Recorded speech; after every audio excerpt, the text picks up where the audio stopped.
But how is this protest and what we are seeing currently in the last 3 weeks affecting our influence globally?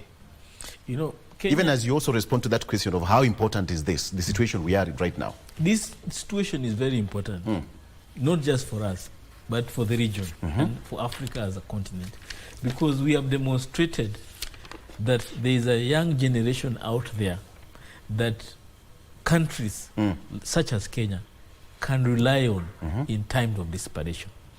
If you go to the social media spaces today, Tanzanians, Ugandans, Nigerians are saying Kenyans are men of courage because they have done something many of us would not have imagined. So therefore there is a sense of hope that has come from Kenya in terms of agitating for the rights of the people.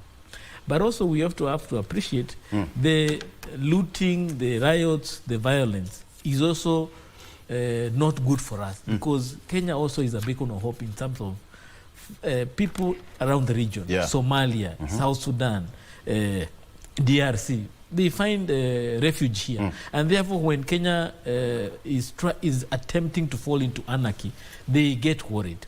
We have a lot of peace forums that are being held in this country to try and foster regional peace.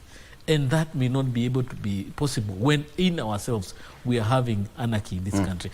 Today, we have over 400 policemen in Haiti trying to deal with a country which is a failed state as a result of being overrun by criminal gangs.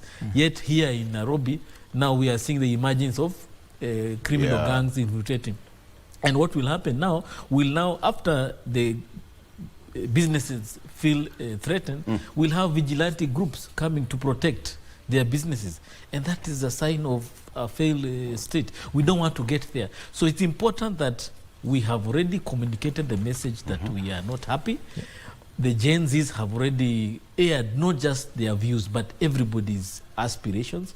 It is time for each party now to try and give in. And since there's an opportunity to have a discussion tomorrow, and not just tomorrow, going forward, let us have that conversation going forward.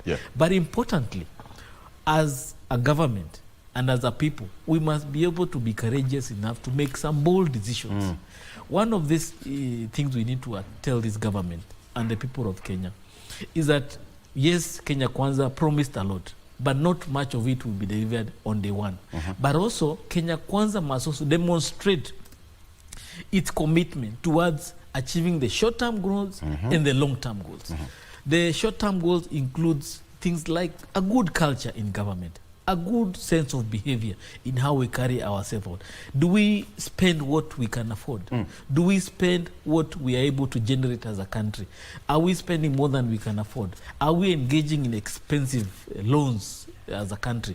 Are we carrying too much debt that we cannot handle? Is it necessary? Those are things that we can do on day one. If you look at 2003, when Kibaki came in, he made a very bold decision of free education. Yes. He did not have the money. Still enjoying today. Yes, he did not have the money. He did not have any. But he said, as a country, I made a bold decision to have free education. What is a bold decision this government has done on day one that we can rally with for the next 20 years? Today, the Gen Zs are the product of that free education. They were all in class 1 in those days.